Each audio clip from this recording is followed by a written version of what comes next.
Hey, my sugar bears, welcome back to my channel, Bougie AF. It's your host, Jay Nicole. It's where I say stay bougie on them. It's me feeding you feminism for the soul. It's my soul food offering. It's where I apply pressure to issues by being critical and logical. Now, don't forget to like, comment, and subscribe. Now, let's get to the commentary where I can guarantee you I will be doing too much because that's just me. And like Sheree said, who's gonna check me, boo? Hey y'all, it's your girl Jay Nicole, and you're tuned into the Bougie AF channel where I say stay bougie on them, and I'm serving you feminism for the soul. Don't forget to check me out on them people's Instagram at OG_bougie AF. You can also check me out on them people's Twitter at I'm_bougie_AF. Also on them people's TikTok at SheBougie AF. So listen, let's get into it. This one, I have ideas and I have things that I do want, like I know what I want to talk about, so I want to make sure I'm as clear as possible. And it's not that I doubt that I'm not being clear. And if any time that I'm not, just don't hesitate to ask me questions. I'm not a professor. I'm not like, have a dissertation or all that other shit. I'm just like really speaking. So I think I read a comment last week. I'm sorry, I think it was either this week, and it was talking about I repeated something like that. I don't know, but I mean I might have, right? It is what it is. But like I said, if you have a question about something that may not be clear, because if you're saying that I wasn't clear about something, but then also said, you liked the video, so what part where it's not clear? So it was like, oh, okay, so what wasn't clear, so I can clear it up, right? Like, so I can know what part wasn't clear. That was like, I don't know, like it was great feedback, so I really appreciate it. So most definitely not afraid or to receive feedback and stuff like that, or criticism or something like that. So please don't hesitate, to in that comment section to light it up if you find some inconsistencies or something wrong with what I said. If you make a point, I'll give you it. Like I think someone just made a point about something I said in the Carnell West video, and I was like, thanks for providing me that information. Like it's nothing. The pride and ego is crazy in terms of like coming across or wanting to be ignorant or just not wanting to be corrected. It's just really weird. All right, so this video, what are we talking about? And I'm gonna have to really kind of feel my way through this because there's so much I want to say. Let me give you a little bit insight into like my views and what pisses me off, like my pet peeves. And one of my biggest pet peeves, and I think I did some previous videos where I talk about community hustlers, community pimps, and I tell you guys all the time in terms of like in my videos and I'm doing commentary that I'll never sell you community. Not to say that I don't want to give back to my community, not to say that community is not important. I hope to get to a place I can be an Oprah and you get a car, you get a car. But when I say I'm not selling you community, it's because I don't want to be like certain people that, like what's his name? Hassan Campbell, or other people who will, or a brother Polite who would talk about being down for the community, wanting to educate, want to give back and get involved. And 2-3 years after that money start rolling in, nah, it's fuck all that. They just acting just like the niggas in the street. They big, flossing, flexing, jewelry, Rolls Royces, and all types of shit. And I'm not saying or trying to pocket watch in that type of way and tell people how to spend their money. But when you start to look like the niggas in the street that you're trying to, educate the youth to not emulate, then, you're fraudulent as fuck, right? You just told the people what you needed to tell them till you got on. And there's so many examples historically of people who just really is able to prey on the black community, right? So here's a story about Jay Morrison. As you can see on the flyer on the left-hand side, I have this is a smorgasbord of, players and different things that are going on currently right now in this week's trending topics. And one of the, big conversation pieces, I even sat in the Clubhouse room the other day, where they were talking about Jay Morrison. If you don't know who he is, I guess he was someone who had branded himself as this like real estate, guru, had ambitions of rebuilding Tulsa, you know what I mean, Oklahoma. If Black Wall Street and stuff like that. And then you also have up there Mr. Boyce Watkins, somebody who, promoted him, who has has a voice in the black community for whatever it's worth. People do check him out. People do listen to him. He touts the fact that he's an intellectual black man, educated, has a PhD, I believe, in finance, but for some reason he was unable to see the flaw in the Jay Morrison scam. But with that being said, I wanted to have a conversation about Jay Morrison, and as we're looking at this, I also want to show you. I want to show you Jay Morrison. So let's look at the flyer, right? So you have three images down below, right? So Boyce Watkins is the guy up that's on the Breakfast Club, right? Pay attention who the Breakfast Club has on their platform and who is talking to the people, right? Some of them have been extremely suspect characters, like Umar Johnson. Continues to be up there, and just other members of that conscious community. That it's always trying to tell niggas to stay woke. But years later, or we just find out that they're really hustling on the community, preying on the community, right? What else? Okay. So you have Boyce Watkins, and he's on the People's Breakfast Club. And I think, the Breakfast Club tries to bring you people who are relevant in the black community, right? Good or bad, who's relevant and who's speaking to the people, who gets numbers and all this other stuff. Because at the end of the day, it's always a number game, right? Even when we're talking about Boyce Watkins, using his platform to promote a Jay Morrison. All of this is about numbers, popularity, maybe paying people to, feature them on their platforms, right? And we're going to see a little bit of something that kind of speaks to that. And the reason why I want to highlight that in terms of other people platforming other people's messages, putting out, the word to F with this person, because a lot of times they are benefiting from it monetary, right? People pay people to be featured on their platforms, especially if that person has built their platform up and has a lot of numbers, which means that they're for the take, right? And very rarely, it's sad to say, you're not going to see people who stand on principle, right? And so, like I tell you guys, and that's why I tell you more than not, I'm going to stand up my principles versus, who's my fave and all this other stuff, right?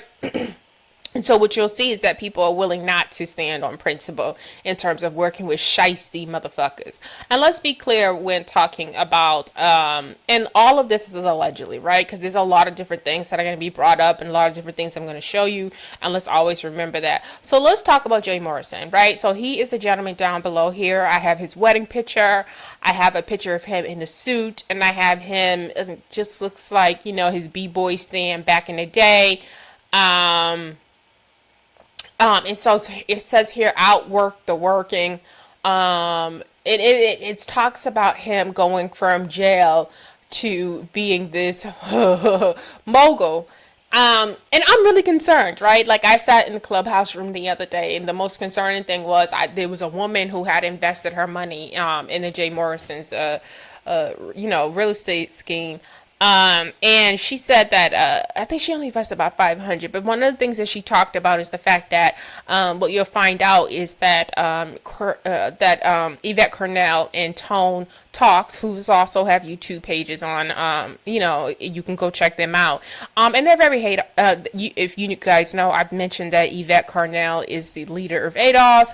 Tone Talks is also someone who is helped from the very beginning in terms of the movement with her. And so, there's somebody, they are most definitely people I do push because of ADOS. I want to repeat again, not a part of any organization, still don't feel motivated to be part of any organization. I can't get with nigga shit, and I'm going to be completely honest, and I'm going to continue to say that I literally, it makes me itch, it makes my ass itch. I can't even, I don't even know a better way to say it. I literally don't know a better way to say it. I just can't get with the mindset. It's so small. Everything's a problem. I don't even want to get into that. But I already told y'all I can't get with this whole fake community. Let's get together shit. All right, so I'm going to do my part this way, and that's just what it is. So you have Jay Morrison on the left. So you have these three pictures. You have the B-boy stand back in the day because he was, that get money, fraudulent ass nigga, 3-time convicted felon, okay? 3-time, right? Career criminal, right? I just want to be clear. Hopped out of jail, all of a sudden, real estate guru. Did not own his first property in terms of his home until he started getting money from y'all niggas, right? And that's extremely important. That's extremely important. Because when someone starts to tell you that they are a guru at something and they don't even have that down pat themselves, y'all, I get so mad. I'm not gonna lie. I get so mad. But like I said, there's other videos I'm gonna bring up that's gonna do a better job. And then you have his wedding picture down below. And the reason why I did this smorgasbord in terms of wanting to put all these people on this flyer is because, especially when it comes to Jay Morrison, he was very astute with marketing and putting himself out there. And all of these images stoke something, right? Like, you know, I think sometimes, like, if you think about like what you see on Instagram in terms of people presenting themselves, right? And how sometimes you go to certain Instagrams and they're perfect, they're meticulous, everything is thought about, every post is thought out.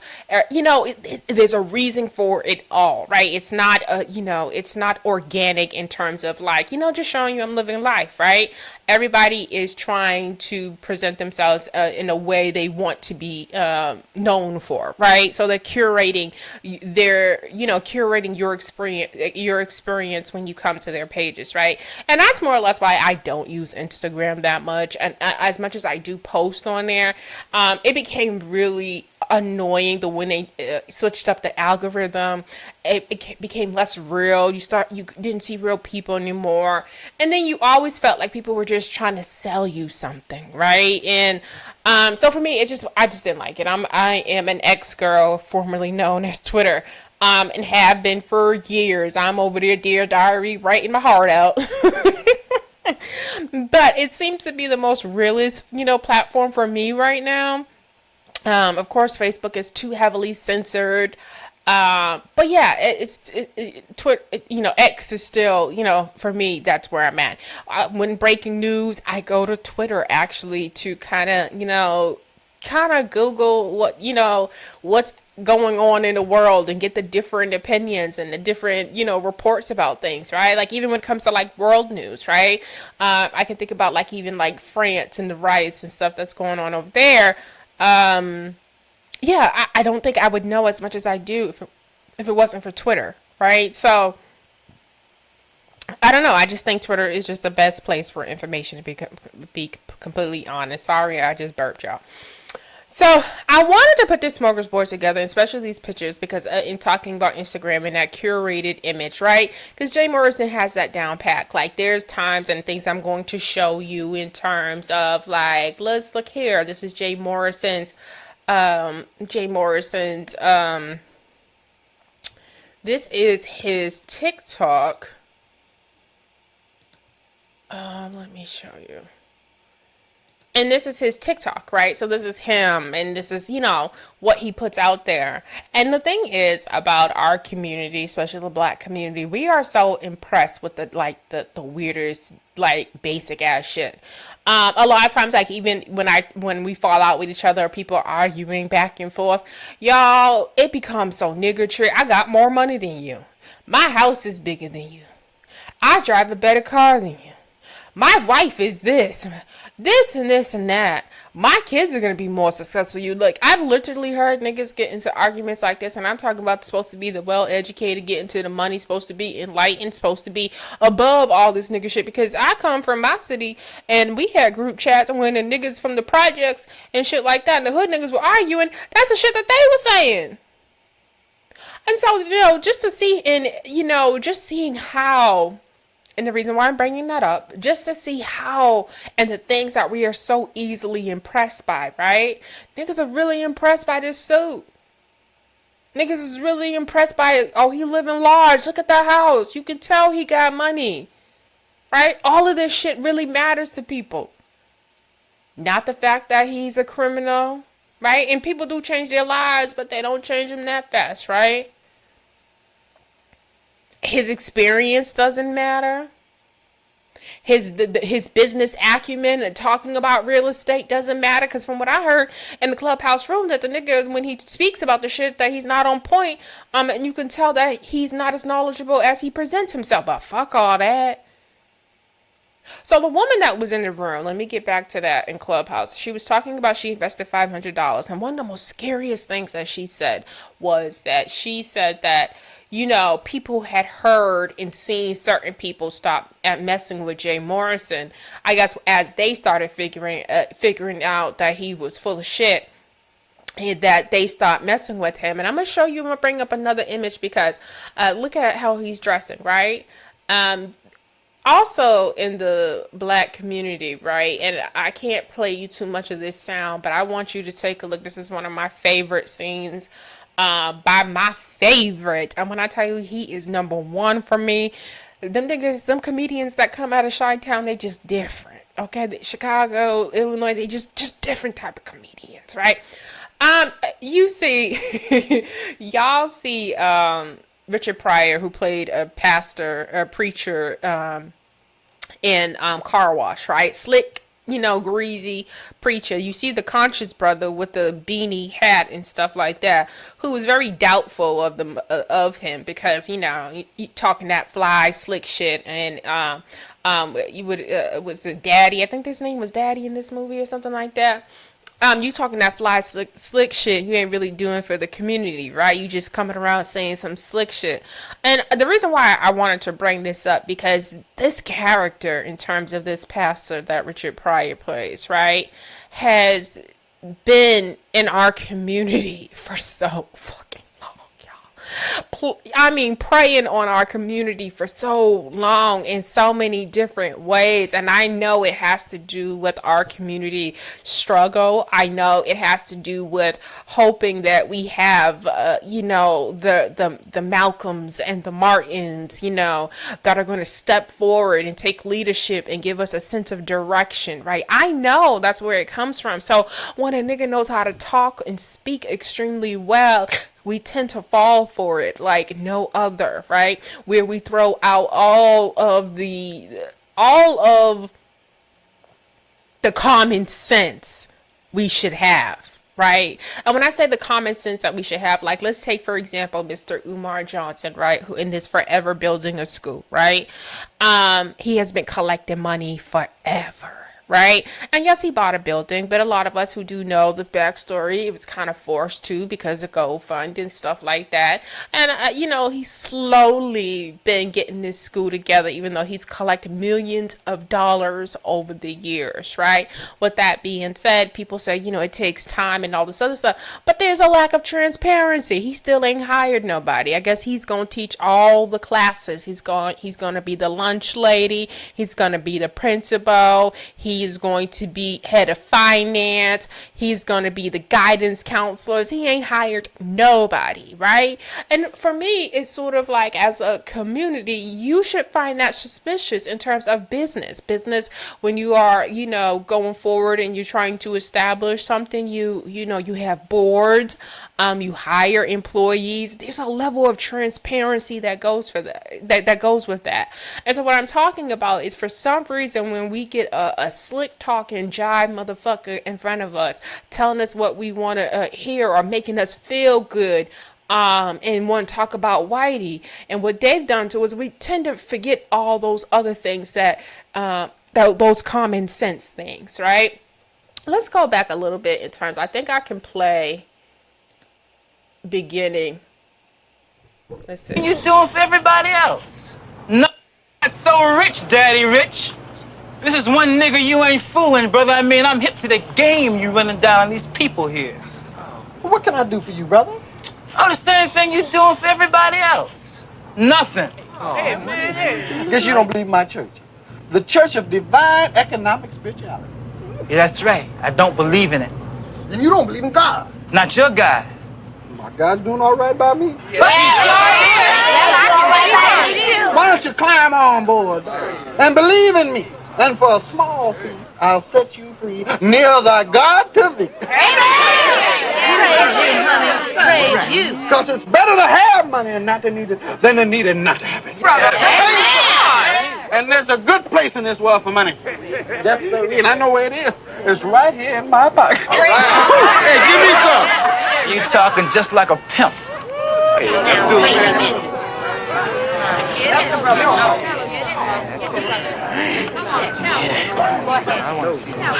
Answer him. Answer him, Lord.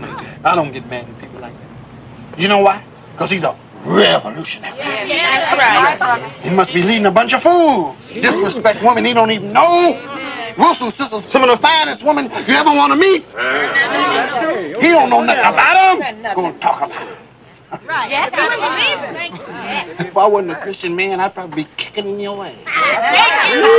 Well, drop on down, brother. Drop on down here, brother. I'm gonna drop on down with a bit of light. Yes, all right. Make him apologize, sister. All right. You got it, Daddy. I shall not be moved. Like a tree planted by the water. I shall not be moved.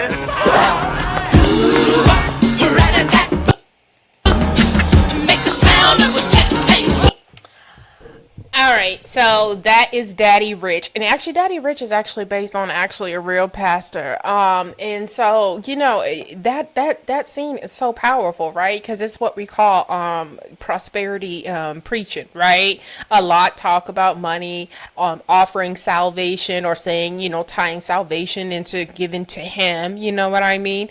And it's just really he ain't saying nothing to help these people, right? He talked about money and him doing good and God doing good by him by putting money in his pocket, and all these people seem to be under a spell as if though something has been said or something has been said to help them, right? Prosperity pimping is exactly what it is, exactly what that character called out, right? With that being said, like I said, Daddy Rich is actually based on a real character, like a real pastor in like real fucking life. Like, it's just really disgusting. And I'm somebody who's did a lot of looking into these individuals. I promise you, I'm somebody who's done a lot of research into them. So, I'm going to throw out names that you guys should take your time to go look into. One of the most disgusting ones have been the Father Divine, right? That's Richard Pryor. I could bring you up, Sweet Daddy. There's a Sweet Daddy, y'all. Yes, Sweet Daddy Bailey. United House of Prayer. Oh, y'all got to get into this one right here, right? Yeah, Sweet Daddy Bailey. Y'all got to get into these ones right here. There's him. Like I said, there's Father Divine. Who else is out here? Let me see. Sweet Daddy Grace in the United House of Prayer. And let me tell you, all the men that came before him, same types, right? He is Daddy to the children of the House of Prayer. I speak of none other than our very own precious, sweet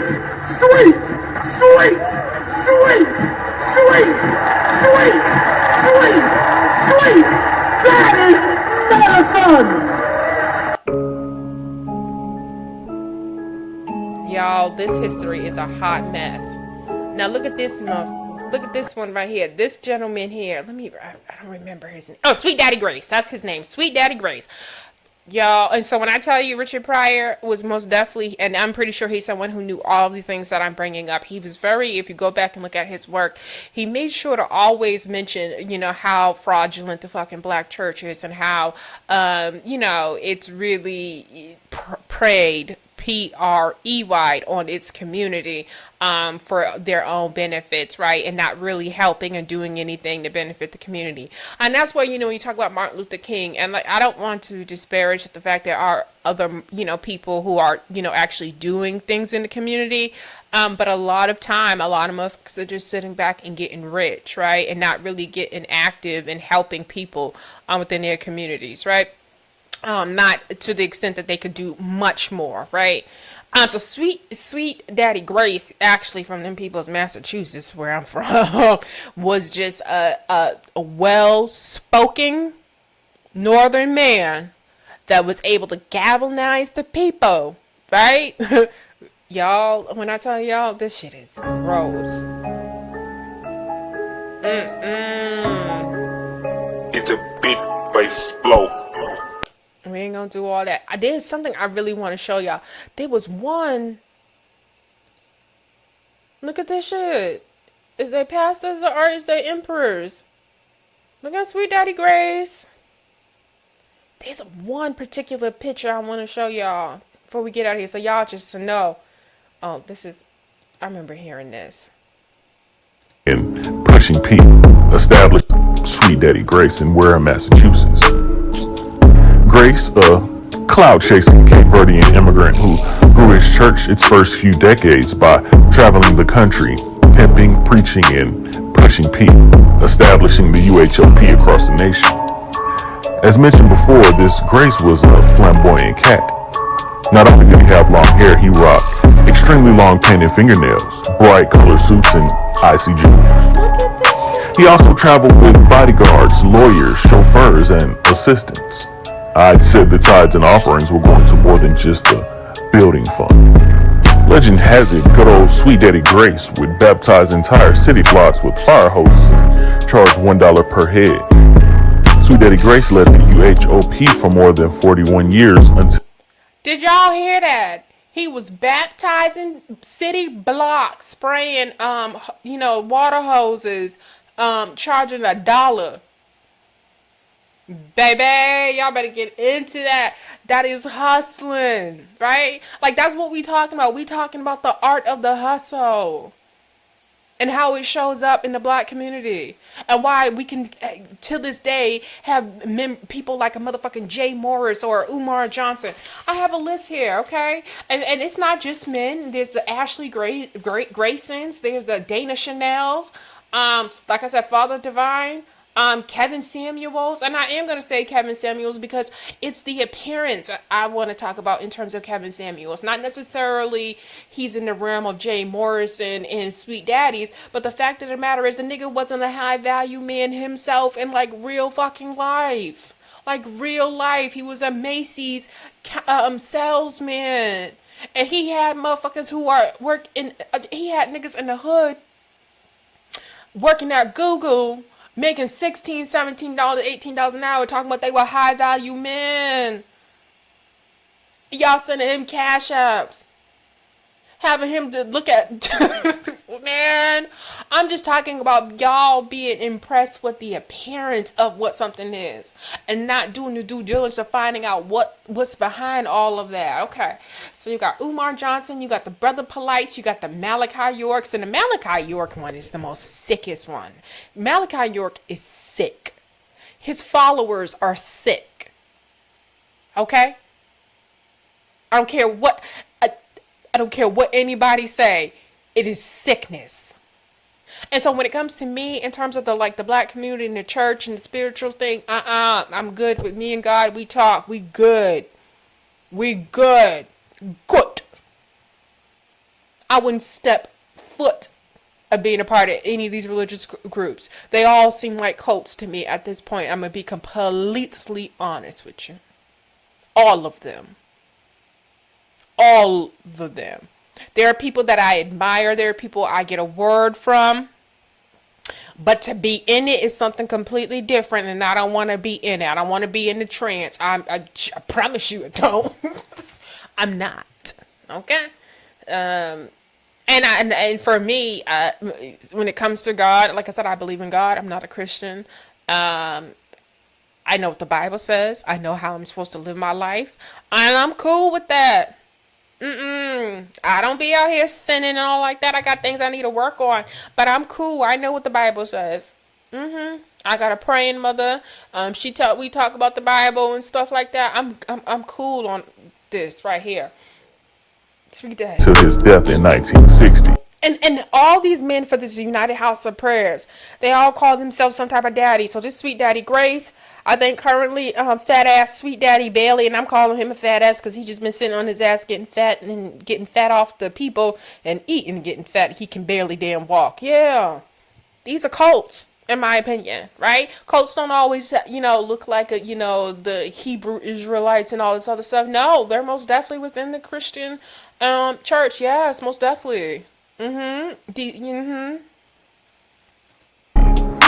death of old Daddy Grace caused a power vacuum in the church, and after court fights and 2 internal votes, a new bishop emerged, Charles McCullough. Like his predecessor, he took on the moniker of Daddy, or Sweet Daddy, if you will. It was during his reign that the UHOP started to make power moves through a nationwide rebuilding program. He built low-income, affordable housing and utilized his own construction team. Guess what? It was financed solely by the members. Under Daddy McCullough, they built daycare centers and senior centers and bought fleets of buses and property for future usage. He took over for Sweet The Daddy UHOP Grace. completed. I'm literally trying to find y'all the image of where they made him a money chariot. I promise you, I'm trying to find that image. There's an image of, I think it's for Sweet Daddy McCullough. They had made this nigga a money chariot to throw money at him. Y'all, when I tell y'all, stay out of these people. Just get with the Bible and just find some peace however you need to find it. Okay, I'm just being completely honest with you. And then there's this sicko. Father's Kingdom. Now, he convinced black people and just people in general, right, to join his church. And you had to make the covenant of never to get married. He separated the men and women. You went to work and you had to pay and give them all of your money. If you owned property before you got a part of the fellowship or whatever, you had to sign that over to Father Divine. Okay? So it was become like this communal, community, communal. Okay. All right. So that's why I am very apprehensive when I hear people talk about that community talk. I know what it's based in my community. And that's why I be telling white folks, mind your business. Mind your fucking business. This should be deeper. This should be deeper than the now, longer and deeper than the now. You don't even know the shit that has been going on within this community. This shit is crazy. And just to be completely honest, Sweet Daddy Divine and all these people also knew the Jim Jones guy in them people's Jonesboro. He was Jim Jones was friends with the Father Divine, and so all of these people end up being a part of Father Divine, to the point that they're old now, never got married, never had kids, end up signing over all their wealth to these people. Okay. Never established their own life, have to live on the property. Like I said, the men and women were separated. I think they weren't allowed to get married. And this is how they lived. Community, y'all. Y'all better stay woke. Anybody else that was really disgusting? I can't think of nobody else that's really disgusting, but the Malachi York is probably the last one that's really disgusting. You know what? Let me show you. And the reason I'm pointing out these people as I talk about Jay Morrison, because I get frustrated because I'm always trying to figure out how y'all can't sniff this shit out. And I know it stems from our, like I said, I know it stems from our history, right? I know it stems from wanting to, someone to save and speak that positivity and to talk about the community, right? That shit is a hustle.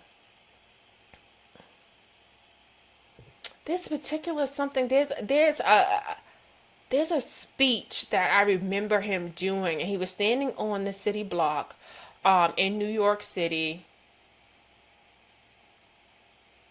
Oh, I've never seen this one. Jazzo on rumor that Jay-Z helped him escape a religious cult. I'm gonna have to listen to this. And the reason I'm gonna have to listen to this because if you listen to Jay-Z's music a lot, you should hear some 5%er teachings within his music. yeah, so I'm interested in it. Mob Ties. That's my channel, y'all. Make sure y'all check that out. Like I said, if I could give out an Oscar, most definitely to Pop a Lot and the work that they do over there. Very, very great work. The way they've curated and kept up with the black community in a particular type of way. Oh, damn. I don't know if I'm good. I don't know if it's in this one. I do not know if it's in this one. Well, what about the C? What about the C? I didn't know we were going to go here and we're talking about Jay Morrison, so this is probably going to be an hour video. Bear with me on this one. But like I said, this is one of my pet peeves. We're going to get to Mr. Jay Morrison because I'm still trying to figure out, like, why are we in this entrance? Why are we so easily led? The fuck is wrong with us, y'all? This shit pisses me off. And here we go, another slick-talking Boston-ass nigga, Malachi York. Ugh. Damn. Now, as I say, another slick talking, nigga from Boston, Massachusetts. Y'all know who else? So Malachi York is from Massachusetts, and Sweet Daddy Grace is from Massachusetts. Them people's Farrakhan is from Massachusetts. I'm just trying to say. I'm just trying to tell y'all, they slick talking up here. They slick talking. Freeway Ricky with the plug game. I be having to mute. I don't know. I mean, I ain't got no beef with nobody, so I hope they don't have no problems. I try to. Oh, you know what I mean? He doing 135 years right now. Off you. Talk like Dr. Malachi York, cause I talk like Dr. Malachi York. Cause I talk like Dr. Malachi York. Play the sidewalk. Let me tell you something. Not only will they persecute you, they'll lie on you. And I talk just like Dr. Malachi York is what Nas said. You seen Rakim, talking about Malachi York being sentenced to 135 years. I think the nigga got like over 19, 20, 30 children or something like that, a lot of children and stuff like that. So when you talk about our community and some of the stuff that is being influenced by, right? And so when you have a nigga like Kanye who has not done the work and figure out the base of what his foundation of some of his beliefs and what it's really grounded in, it's a problem. Right? Especially for me. Like, I've always been able to hear it. Like, literally, I don't know if I told y'all, but I dated a guy early on in life, like in like high school. And he had been in and out of juvie in some way. In juvie, he got introduced. He was Jamaican. He got introduced to being a 5%er. And I remember, listen, y'all, I've been so on point. Like, I ain't trying to boast. I ain't trying to brag. But your girl has always been really kind of smart. So I remember me and him used to go back and forth, and he used to be like, yo, I'm God. I don't care what, the Bible says man is God and all this other shit. And I was like, well, God, Bible says, man is made in, the image of God. And if he does this and this and that, yes, he is to live a life to aspire to be God-like. That's what the interpretation, is supposed to mean. I'm like, this is me like real young, but it's like listening to the nigga like, where you pick this shit up, right? And that was my first understanding that he had been locked up and it was being taught there, right? So as you get a little older, I do more research and start to figure out that a lot of these teachings in terms of like the 5%ers and NOI, and if you know Malcolm X's story, that's where he found the Nation of Islam when he got locked up at like 19 years old or something like that. So, it starts to click on me that, oh, this is some prison shit, right? This is how it's getting within the community. So that's why when Kanye makes or other people try to insinuate like this is like, our religion, if you look at the roots of like how it got introduced within our culture, you'll understand that it does not predate if I think Farhad Muhammad, something like that, his name, I'm sorry, excuse me if I get that wrong, it doesn't predate like 1920 within the black community, right? So that's why it's a hard argument to kind of believe in terms of like when people tell us that it's, it's our religion. It just does not make sense. Like it was not what we were practicing on plantations and all the other stuff. We were literally practicing Christianity because it was the religion that was given to us from our slave owners, right? And so in that, there's no Nation of Islam. I mean, there's none of that. There is no 5% within that. It's not a lost religion that have origins back to Africa or anything like that, in terms of like the part of Africa that we come from, in terms of, if you talk about slaves in Nigeria and stuff like that, like the part of Africa that we come from, like it doesn't date back there.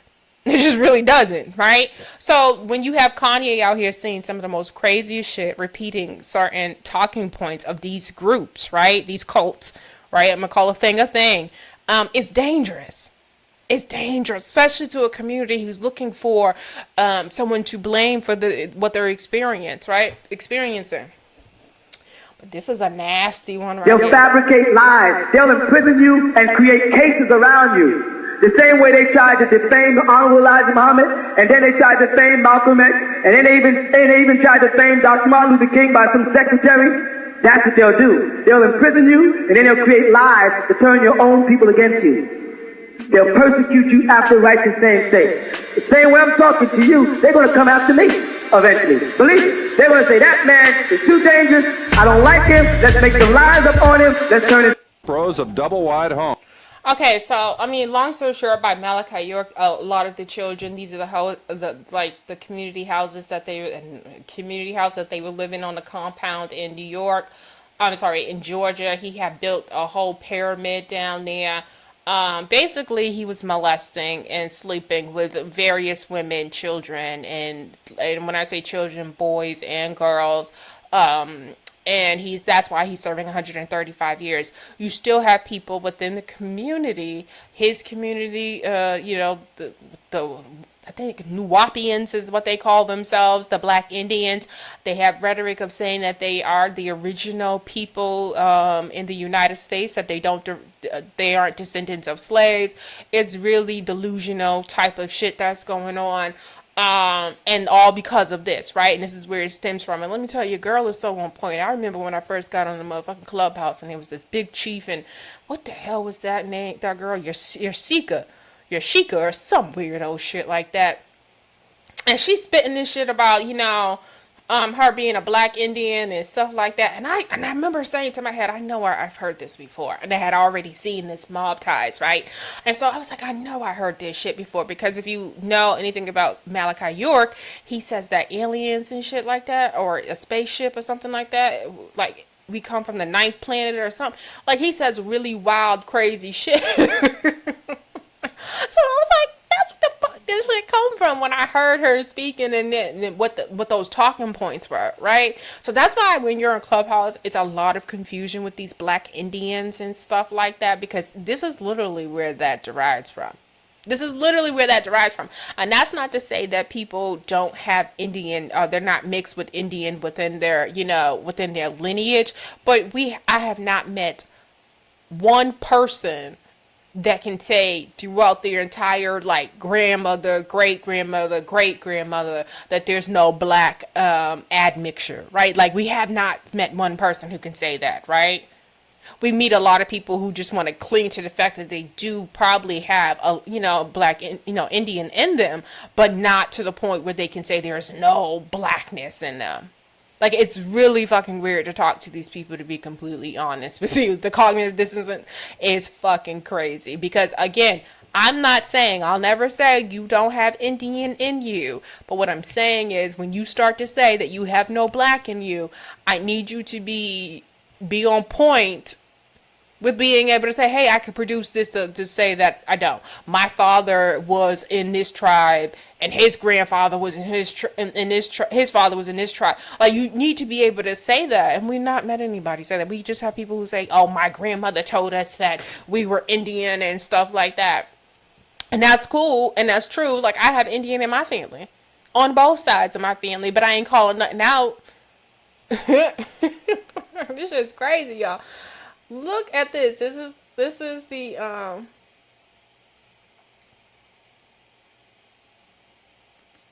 this is the pyramid that he's down there appropriating, Egyptian culture. I've met people, and when I first got on Clubhouse, they were telling me that that Egypt was really in Washington D.C., not knowing that I had already seen this. I had already seen this documentary about Masons. And the origins of Masons, and why that writing is under, in those tunnels and all the other stuff, and how that got formulated from, like, so I had already kind of knew what they were like implying had to do with this shit. I was like, these people are fucking crazy.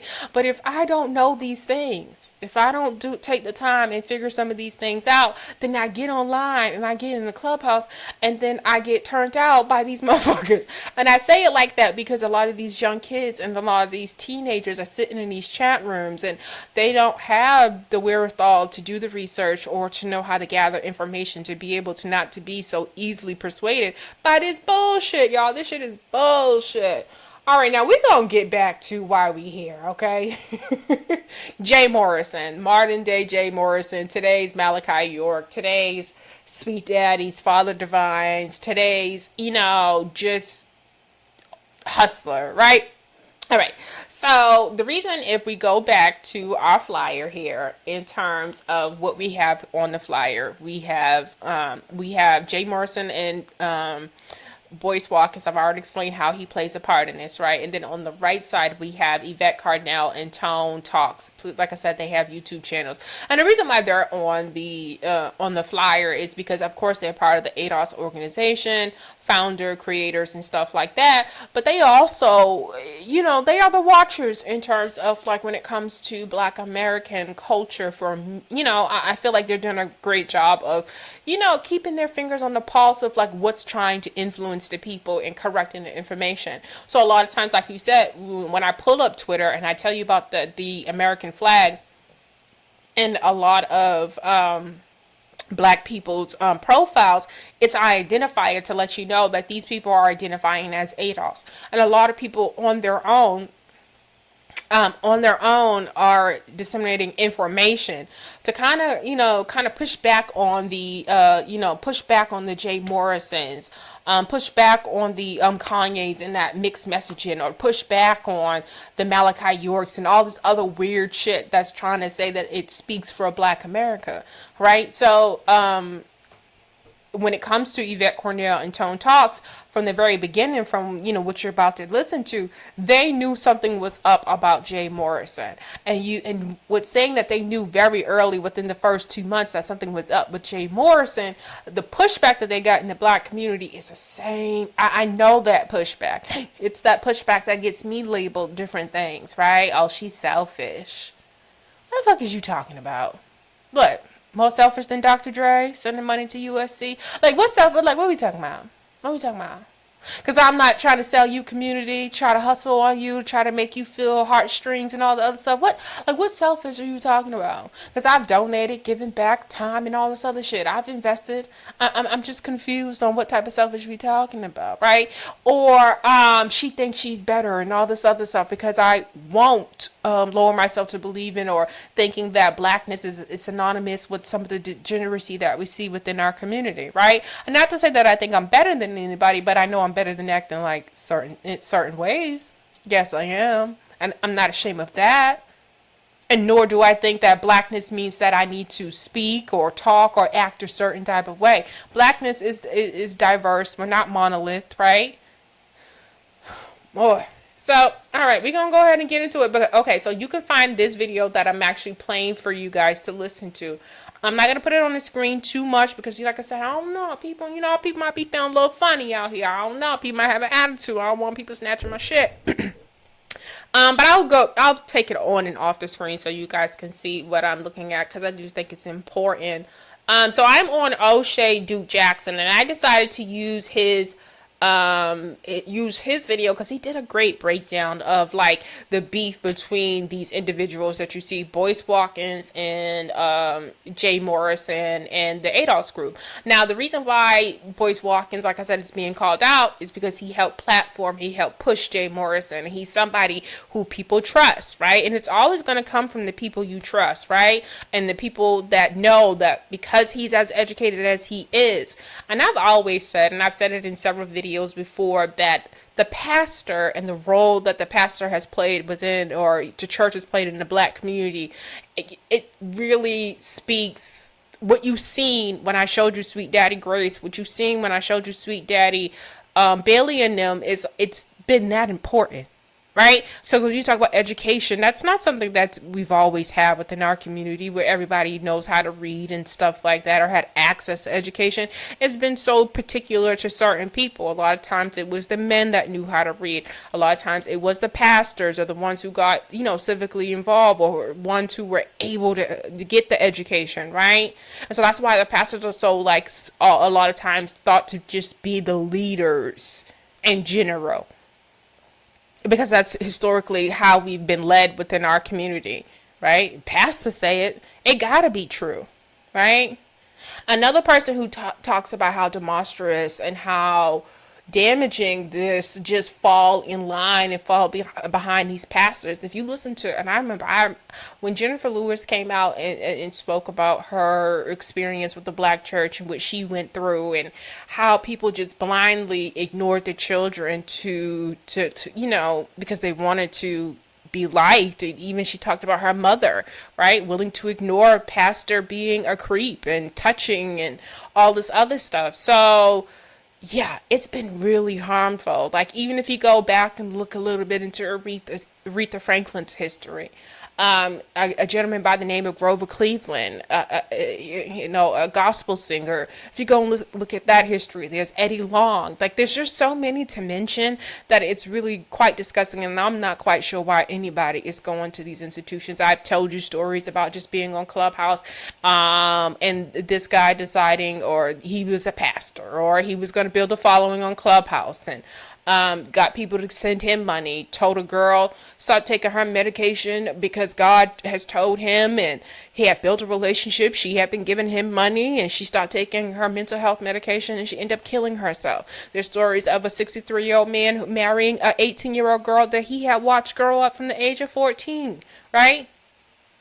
And her father walked her down the aisle. So I can just ramble this off like it's nothing, right?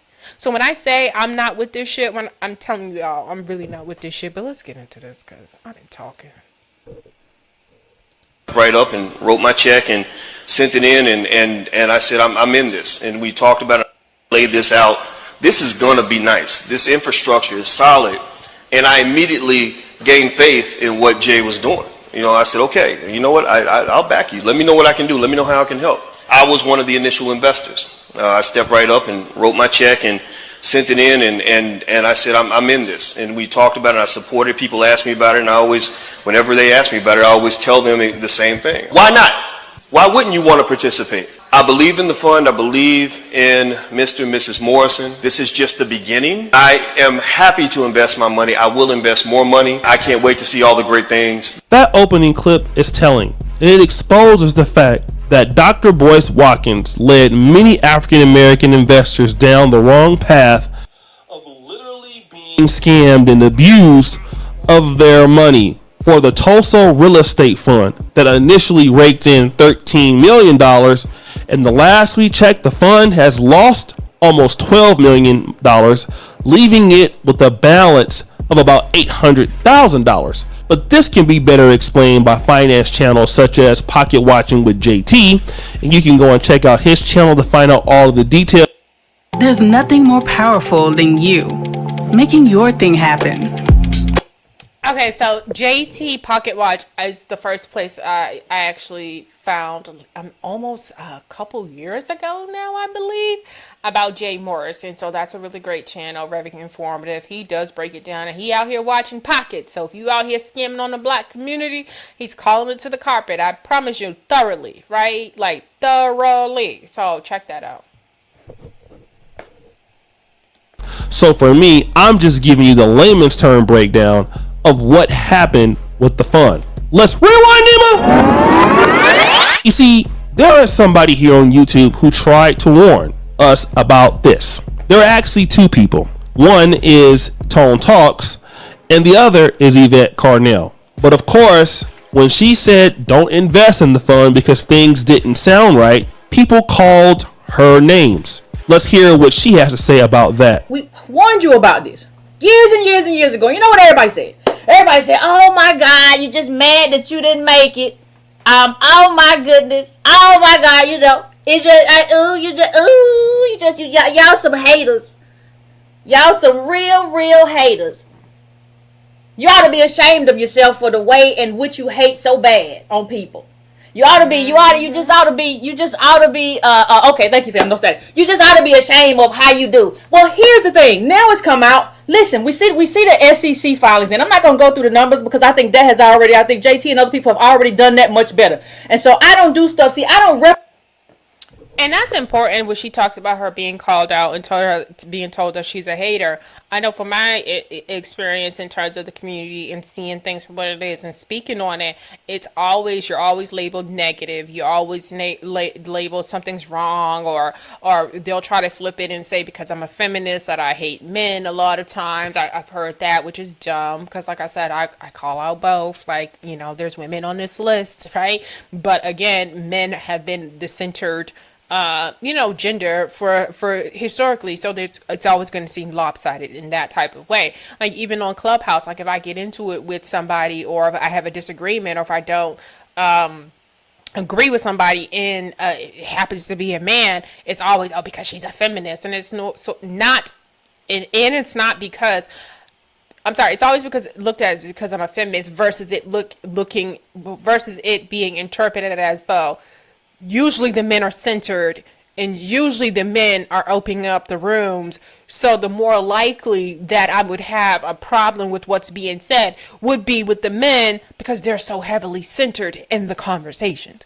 Not necessarily because I have a vendetta or has some personal dislike for black men, because that's not a real thing in my life, right? So with that being said, that's the ignorance that you run into, right? You're being negative, you hate men. What else is it that they will try to say? What else? Oh, you're a witch. And just always talking about the vibe, you killing the vibe. Oh, it's nothing but positivity, light. You start to hear all of this, nothing to do with nothing, right? In terms of like not wanting to have hard conversations or not wanting to be that person to question things and don't go with the flow. I did a video the other day on my TikTok where I talked about, yes, I'm usually the problem because I'm usually the one that has questions, right? Like I have been in environments where it's not appreciated that I'm asked questions. I've told this story before where I was with this radio station one time and they wanted us to sign a contract, and I'm the only nigga in the room because I just didn't see my nigga Ice Cube and them people's NWA straight out of Compton. He was the only nigga like, listen, something ain't right. We eating these burgers, you eating that steak. What's up with these contracts? This ain't like shit don't look right? But I was the only one questioning things, right? And so for that, that makes me difficult, hard to work with, right? That's how that gets interpreted. Not that I don't want to be the next nigga who said I didn't read my contract and then sign my life away, which we so hear so much within our community. But there's so much pressure to just let somebody do whatever the fuck they want to you, all in the name of being a good motherfucking vibe and being positive. Motherfuckers done sold their life away without questioning niggas. Lil Mo will tell you that she's featured on songs that she don't get paid for because she just was in the studio and niggas said get on this and she hopped on, but she didn't take care of the business on the front end, right? Didn't slow that shit down and make sure her paperwork was straight. But everybody love Lil Mo, right? So sometimes you go along with shit because you want to be that person everybody love, everybody like. You want to be that easygoing person to be around. Men make sure the business is taken care of. A lot of times, I'm not even going to do the gender thing. I'm not going to do that. But a serious person who knows what's up, make sure the business is taken care of. Right? But I will say for women, we are most definitely made to feel more than men that for us to be accepted and to be around, that we have to be willing to be with the bullshit. Like even if you talk about like Clubhouse and being on stages or even being able to sit around men, you have to be willing to let them talk to you a certain way. You have to be willing to let them sexualize you and talk about your body and your looks and how much they like what they see. You have to be cool with that shit. Right? And women who allow men to treat them like this, it's not women that I'm interested in associating with, right? I've learned, I know what that's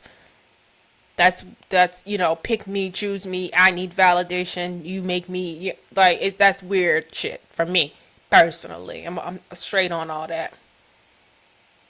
Straight on all that. I don't need you to like my skin. I don't need you to like my looks. I don't need you to do any of that. I'm cool. I woke up and looked in the mirror. It's straight, nigga. I don't give a fuck if you not picking me. Like, that's not what we here for. Like, what's up with you? Straight like that. I'm not interested in you. So you finding me attracted? Like, what we talking about? Aren't we talking about, like, like, or aren't we talking politics? Like, what? Like, what? And I'm straight like that, y'all. I'm straight like that. So, with that being said, let her continue to talk. And she's about to say something about, like, she's not into, like, inventing the wheel. If it's already been done, she's not talking about it. Each his own, okay? If there's something that has already been talked about that I want to talk about, I'm going to talk about it, right? I think everybody making videos of something that somebody else done talked about before. So that's just a part of the life, part of the content creation things. As long as I ain't checking out your shit and repeating it, or, trying to do the same thing you do, like, then, or do it the way you do, that's all the fuck that matters. But content matter is content matter. Whether you did it 5-10 years ago, and if it's relevant today, it shall be talked about. Replicate stuff. If stuff has already been done, I don't recreate the wheel. I just want to point out one thing to you, that you have this whole business here. I just want to point out to you, they spent $600,000 on management fees and another $2 million on marketing. And I point out that marketing number because I'm coming back to it. The reason I point it out is because I'm coming back to it. I'm coming right back to that because I want to know who got paid. You see, that's right. She tried to warn you that a guy like Jay Morrison, who was a 3-time felon, ex-drug dealer, a guy who never really sold a house, a scam artist, everything but a child of God, and a guy who filed for bankruptcy during the first month of starting the fund, you shouldn't invest with that guy. And also, there were clauses in that particular investment fund that would legally let him keep all the money if he wanted to. And that is exactly what he did. But I want to get back to the numbers. She's talking about some numbers. She wants to know where the money is. Demon, let's circle that $2 million that she was talking about. You see, to market the fund, you had to pay people to market the fund. But who did they pay? You see that $2 million that she wants to come back to? Well, see, that money is going to Jay Morrison's subsidiary marketing company. So he took part of the investment money and he paid his other company to do the marketing, which Jay Morrison has no experience in marketing, which is a lot. He pretty much paid himself from the money that everybody invested. Hey everybody, welcome back to my channel.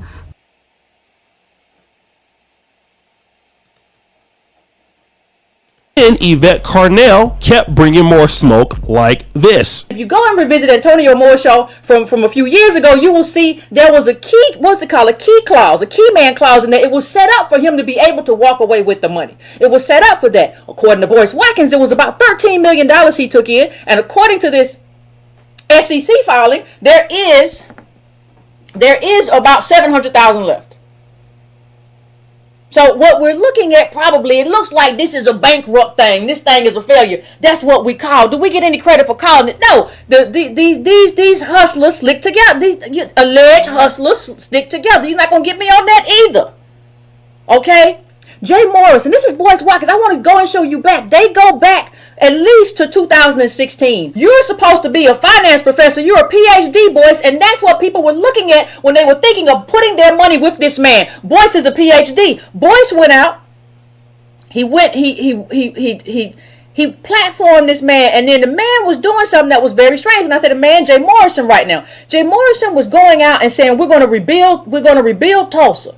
Again, there's Yvette Carnell saying, Boyce, you're a PhD. How can you lead black people down a path like this? She's only dealing with the facts. Now, it is true, Yvette Carnell used to work for Boyce Watkins. It is true, Yvette Carnell got her start with Boyce Watkins.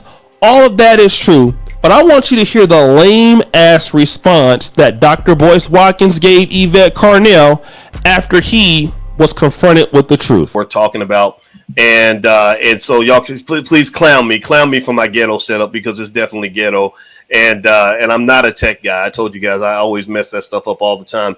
But let me hop into this. Let me jump into this conversation and tell you guys what I want to sort of speak on. There's a person that I used to work with years ago, a person that I work closely with, that I used to help out a lot. I let her use my YouTube channel free of charge for many years. Some of you learned about her for the first time on my platform. And her name was Yvette Carnell. And Yvette Carnell is a person who has done some interesting work with something called the ADOS movement. In case you don't know, the ADOS movement was something that was largely driven by something that I fundamentally agree with, which is that black people deserve reparations. Now, how many of you agree with me that black people deserve reparations? If we deserve reparations, give me a yes in the chat if you think that black people deserve reparations. Yvette Carnell is a person who also feels that way, and that's one thing that I think we can rally around. We can start the conversation there. And this ADOS movement was extremely... it had a lot of momentum. I'm proud to say that I played some part in helping to get that started. When Yvette came in, she didn't really have much of a platform. She came in and she asked me to share her articles. So that's how I met her. I didn't reach out to her. She reached out to me and she said, "Dr. Watkins, can you share my article?" And I said, "Sure." And here was the thing. So we never really agreed politically. We were not on the same page ideologically. But we were, but I'm always a believer in diversity of thought.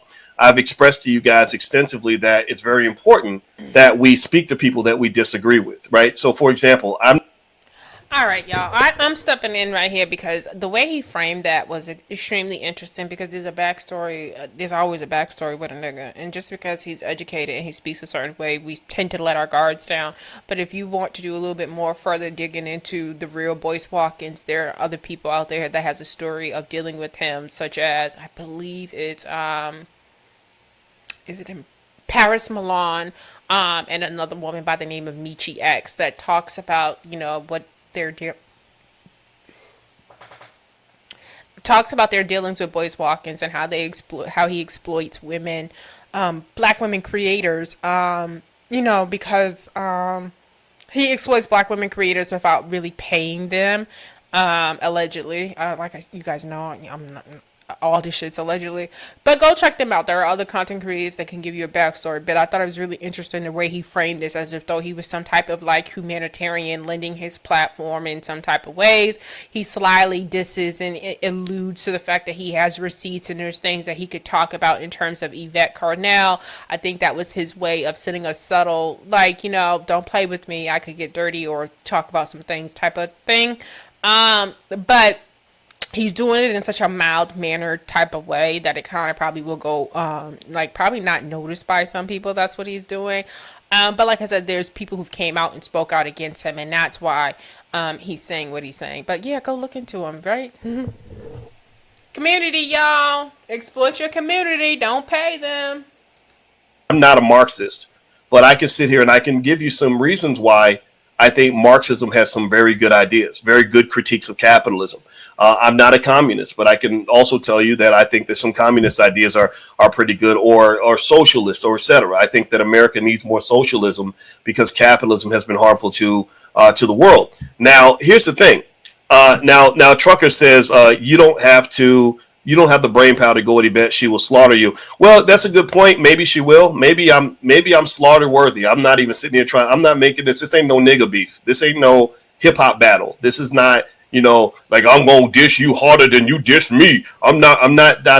I will say I do agree with this part in terms of the nigga beef type of thing, and this is the reason why I'm letting these people kind of do the talking about their issues with they have each other, and it's the reason why I don't mention a lot of YouTube people. And he's gonna break it down, but he's absolutely right. I can't stand that nigga shit. Because I am as intelligent as I am, as well spoken as I can be. I am straight fucking ignorant. dog. Like, I'm not gonna play with you. Like, I am that nigga that be like, I went and researched where you came from. Please stop talking to me. Like, I'm really ignorant as fuck in that type of way. So, like, we're not gonna beef. I'll go pull up your school's test scores. Like, I'm not, I don't want to play. Like, I want it. Alhamdulillah. Like, let's keep it there. Like, we're gonna work together. We get together and collab. That's what I want to do. But that fake beef and that going back and forth and having beef channels, I don't have it. And I'm ignorant as fuck. Like, I promise you, y'all, it's not cute. It's nothing to be proud about. But it's a defense mechanism. That's how I will defend myself. So that's why I say I don't want to get in that. Last nigga fucked with me. I was at the courthouse pulling his paperwork, trying to see. Like, you said I was weird. You said I did what? Okay, I got you. Bet. Like, I don't want to do it. I don't want to do it. Like, okay, here we go. I don't do that, right? I'm a grown man. I'm not a kid. So maybe she will slaughter me, and I hope that she does. I really hope that she slaughters me because I'm not any more important than anybody else in this room. I'm not any more important than anybody in here, and I know that there's some people who love the internet fights. They love the craziness and the chaos. And you guys know that I'm a person who would prefer to be your friend than your enemy. And I will say this, that whatever extent to which Yvette comes in, I'm sure Yvette will do a video. I encourage her to do as many videos as possible. Just take note of this. I had. Oh, y'all, I'm sorry. I was trying to let him speak, but the reason why I'm telling y'all go check out Michi X and what she has to say about this nigga, because that shit pissed me off because it's so manipulative. I'd rather be your friend than your enemy. Let me tell you what this motherfucking friend did to Michi X real quick. She was working with him, right? Trying to build herself up and all this other stuff associating with him. He piggybacking off the fact that she's actually a real content creator in the terms of, like, he kind of still, you know what I'm saying? Like, you won't get that same boring ass kind of delivery. Like, you know what I mean? He's not animated, like, and that's fine. Everybody delivers their content. I believe some people may think that I deliver my content in this particular type of way. So it is what it is. But he'll try to get with, like, other lit younger people who are more kind of plugged into certain, you know, different parts of the black culture. That being said, they working together, blah, blah, blah, blah. Unbeknownst to her, when it comes to her name, Michi X, I think it was like her domain name or her .com name, right? For her, like, she wanted to create her own website and stuff like that. Long story short, he went behind her back and purchased the rights to her name. Let me repeat. He went and purchased the rights to this woman's name.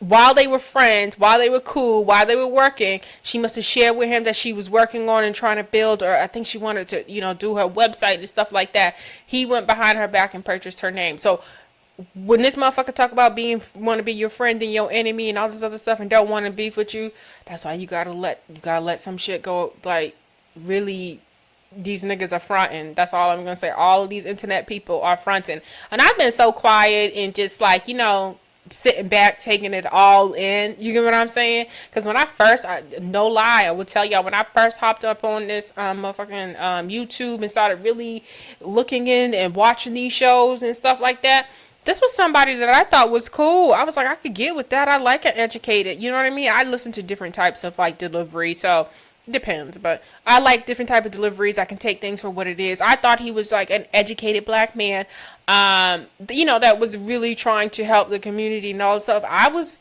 sold on what he was selling until I started to see other videos and other things popped up, and I started to really think about what I was listening to. I said, oh shit, he would have got me.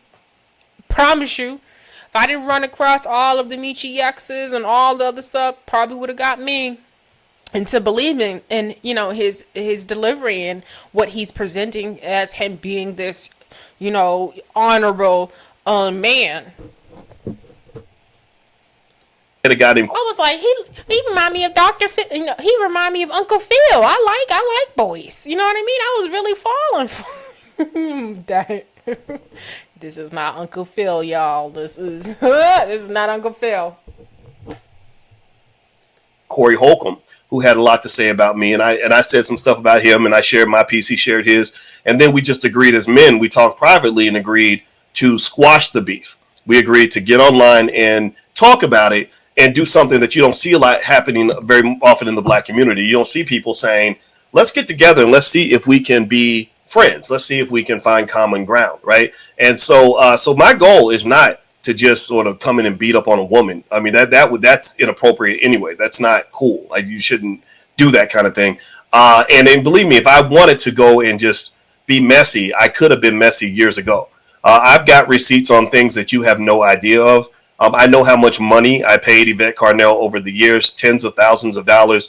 She never paid me anything. I know that I let her use my YouTube channel for free. There's nobody out here. Go find somebody who's got 400,000 subscribers who will let other people use their channel for free. Can y'all give me a yes or no? Do you know a single person on the internet who has 400,000 subscribers who will let other people use their channel for free? That's what I did for Yvette, and I did that. Yeah, but 300, 400,000 subscribers, and what you'll see, and once you start to realize some of this shit is facade, some of this shit could be people buying likes or something like that. If you catch one of his lives, and where people tune in live to watch him, you'll see that there's no more than, like, I think that someone said 300 or 400 people, and that really matters because that kind of shows on like who's really engaging with you and all this other stuff. So I don't know. He says that, he had the platform that was, booming. There's others that will say that, that other individuals most definitely have helped build up his platforms. And that's why he continues to try to find other people to kind of work with, to kind of vigorate him. You know what I mean? I know he was working with that nut job. Y'all gonna make me talk about these people. Y'all know I'm trying not to talk about it. That nut job Nubian, what is her name? Nubian Queen?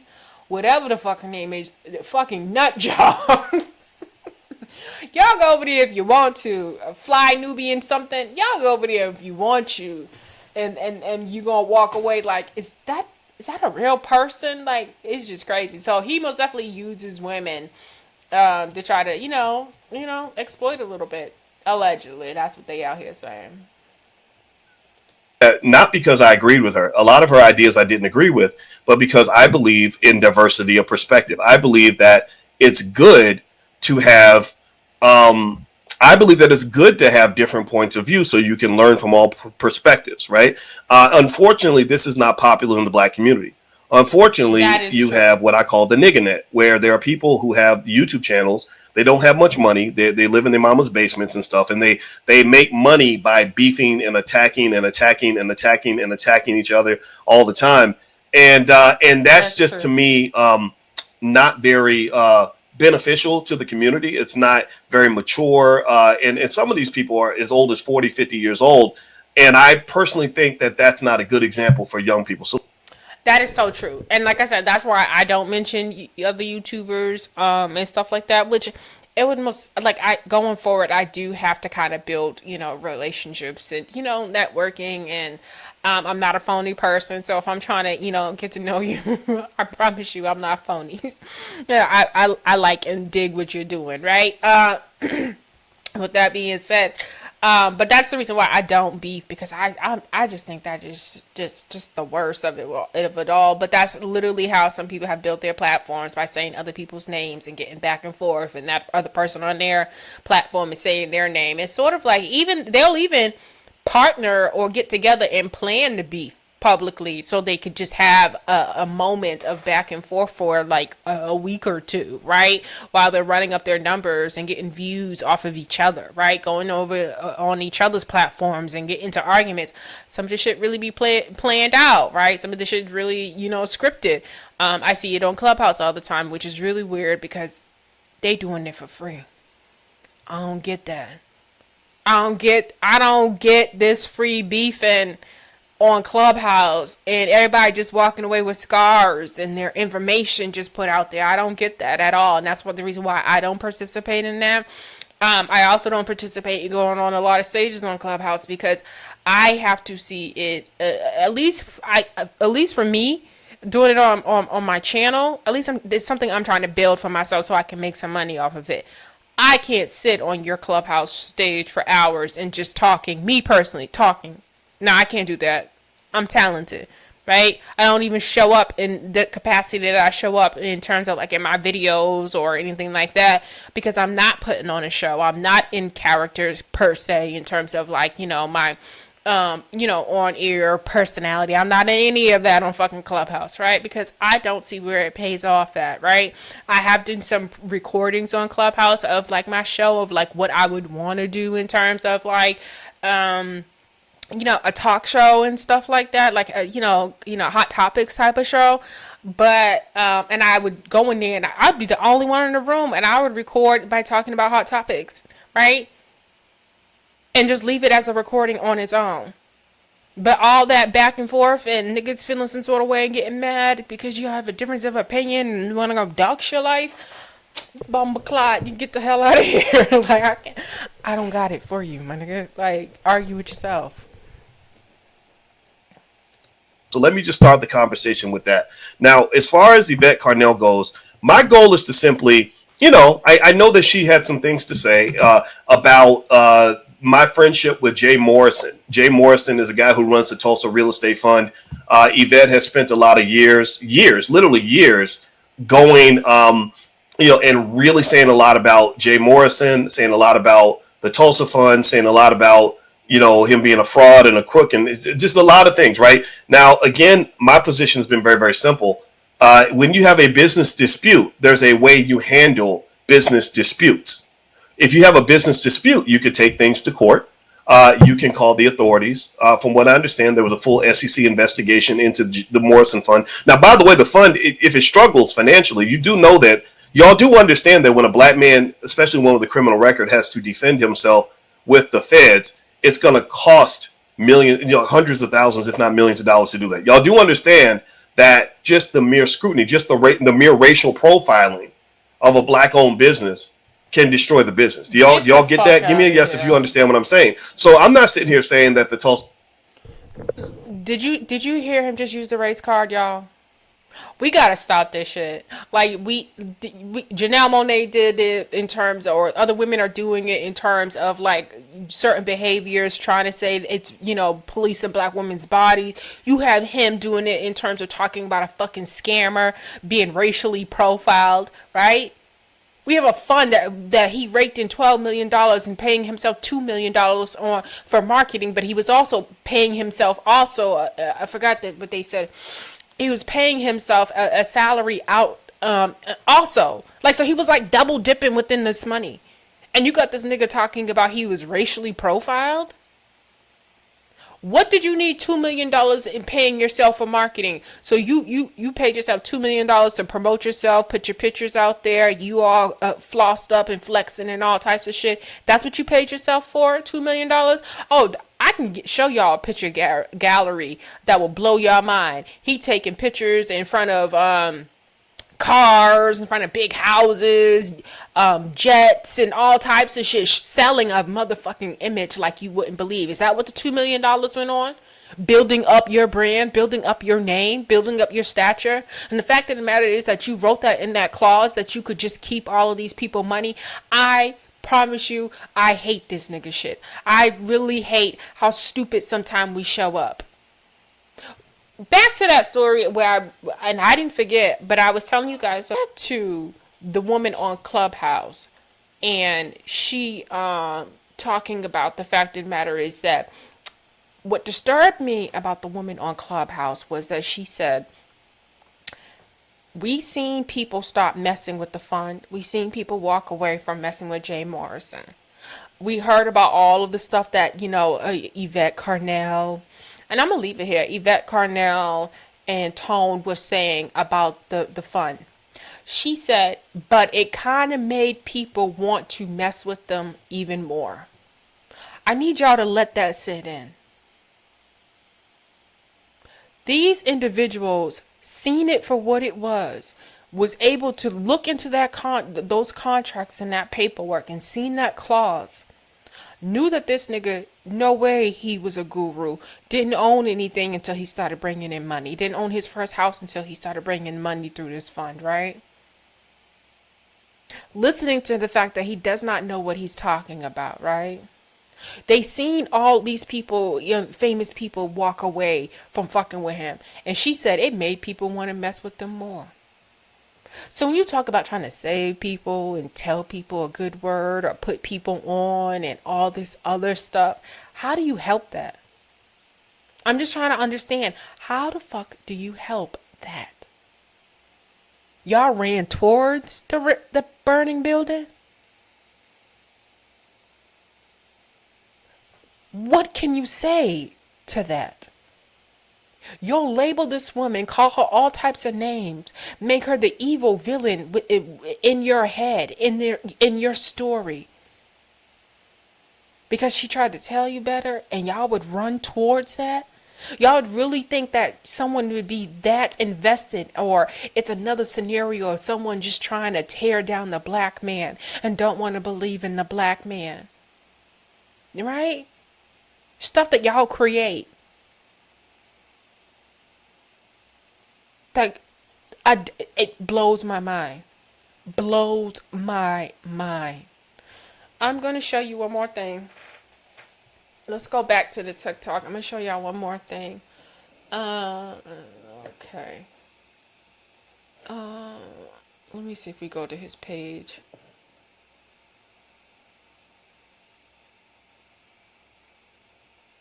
I just wanted to see if there was some pictures and stuff.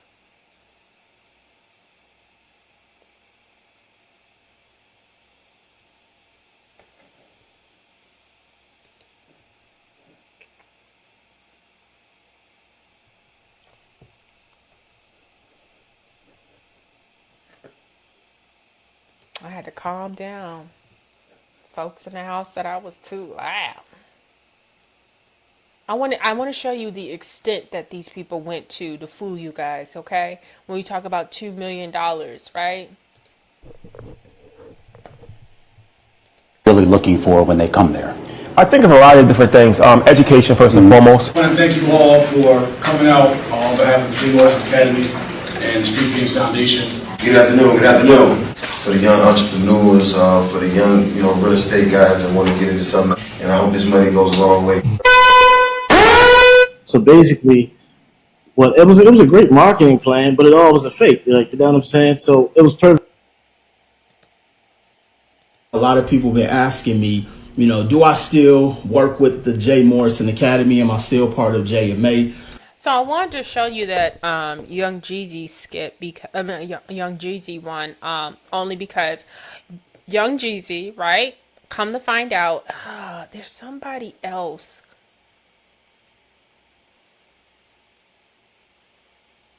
There's somebody else that talked about the Young Jeezy thing. So they told the people that Young Jeezy donated $1 million to this school, right, to help people get started, right? Come to find out, it was a lie. They went into the research, and he never made a $1 million donation. It was all so that he could, get other people to trust and fuck with Jay Morrison. This is what $2 million in marketing probably went to, y'all, right? So most definitely, using the trust that people had for him. So again, willing to sell his people out, right, to get a check. Snowman ain't had a great album since that first motherfucking album. Niggas gotta eat out here somehow, some way, right? You should always be thinking about how niggas are making their money when they come in front of you trying to sell you something, right? Even if they are talking about community. Yes, you should always be thinking. You should always be thinking. But there is someone else who broke it down and talked about the fact that they did go in and realize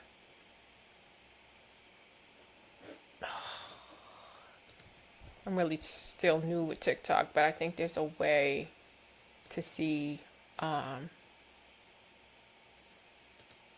believe they're favorites. I think I did favorite the video, so let me check.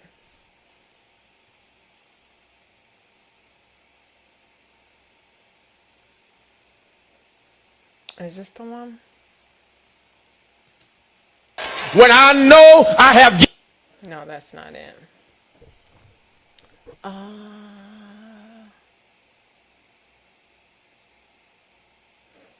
Isn't there a way to see the last? I believe there's a way to see the last ones you viewed.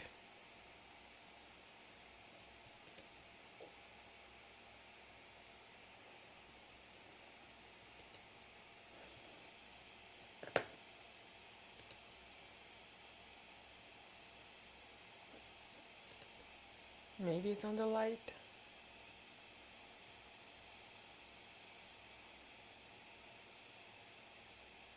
Damn, I forgot to like it.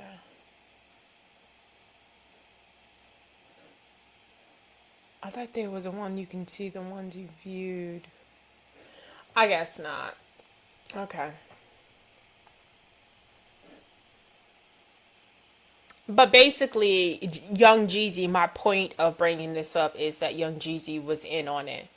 And it was extremely disheartening to even know. But that's why I'm trying to tell y'all in terms of like, that's why Yvette Carnell and Tone is calling out Boyce Watkins, because it's as clear as day that they feel as if though he was well aware that something janky was going on. You tell us that you this, doctor, in finance and all this other stuff, and you have all these other people who are walking away once they realize something wasn't right. How is it that you didn't see that, right? How is it that you didn't see that? Now you're sitting on here talking about he was racially profiled by the FBI and he's a whole criminal out here with no returns for these people for an investment. Fuck what you saying, or people thinking what's his intent. Fuck all of that. There was no return for these people. No real return for these people and the money they invested. So talking about he racially profiled, that is crazy. The other thing that that was disturbing from watching listening to on Clubhouse. People were just trying to talk about, and these were other black men. I felt like they was trying to not dog a brother out, right? Don't want to seem like the hater on, hating on another black man. They were literally trying to holding up on taking a stance on trying to say like, what, that wasn't his intentions. I don't think that was his intentions. I ain't gonna call him a scammer. I think he had good intentions. I don't care about your intentions. Business don't care about your fucking intentions. What are you talking about? We're not talking about murder or anything like that, because your intentions in murder and whether or not something was an accident, that's when you start talking like that. Business is about results, right? If I give you my money and you promise me some type of results, that's the only thing I care about, right? If you, Jay Morrison, this is the defense that a lot of people in this clubhouse room had for Jay Morrison, was that he got way over his head and that he didn't have the experience to kind of to deliver on what he promised, right? And that's cool. We all get way over our heads and things sometimes. Like it fucking just literally happens. But you know what part is the scam part? When you realize that you're way over your head and you continue to take money. That's the scam. That right there is the scam. Now you weren't honest and came forward and say, hey guys, I'm way over my head. I'm going to start either collecting money or I'm going to issue and give you guys your money back. There was none of that, right? So there's his intentions. And if his intentions were good, that's fine. But somewhere along the way, they changed, right? And so with that being said, don't nobody give a fuck about his intentions. Your intentions changed.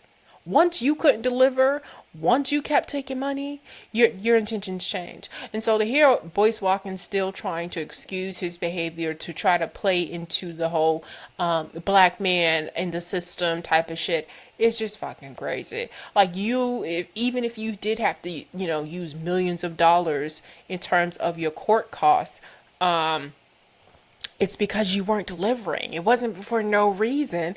People were suspicious about the fact that you weren't delivering. Right? Okay.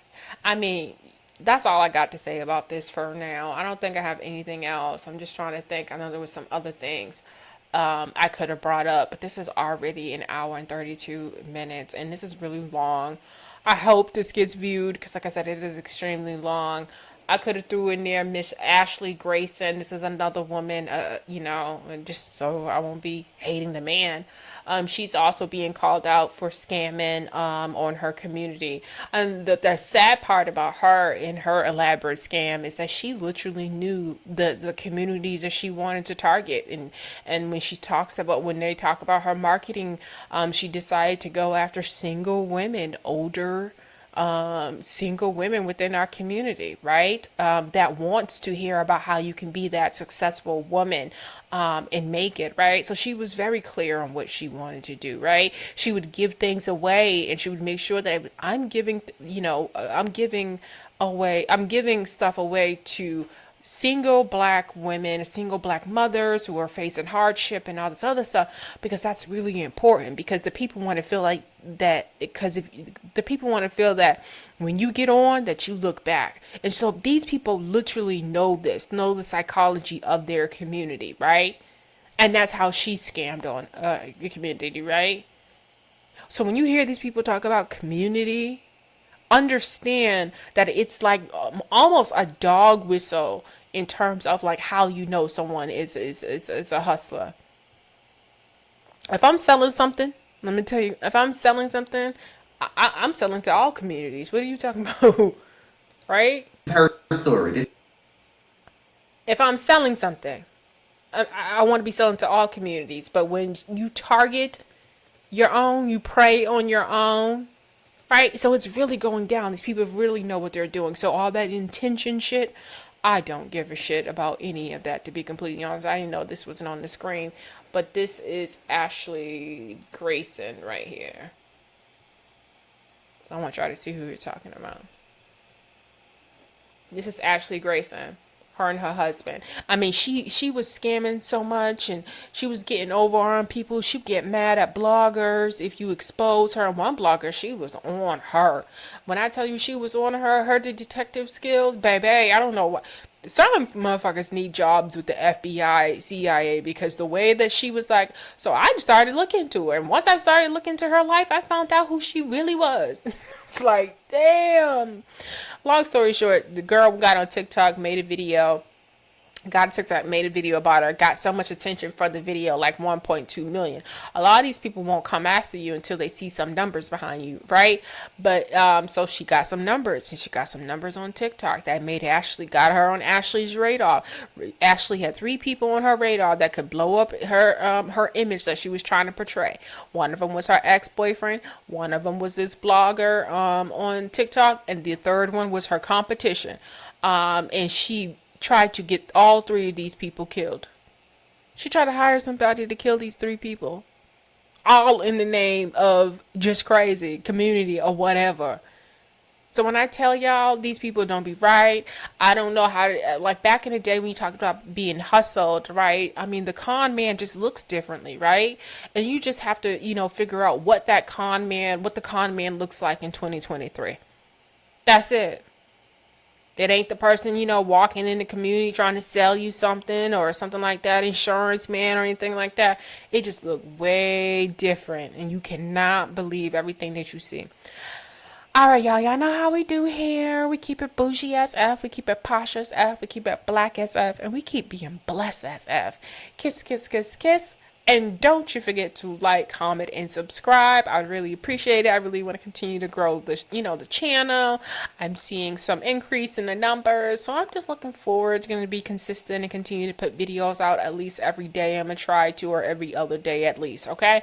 It's so funny seeing Tasha K play Lil Bootsy. I actually have a Lil Bootsy video coming out talking about him and his daughter. But yeah, y'all be blessed, y'all. Bye.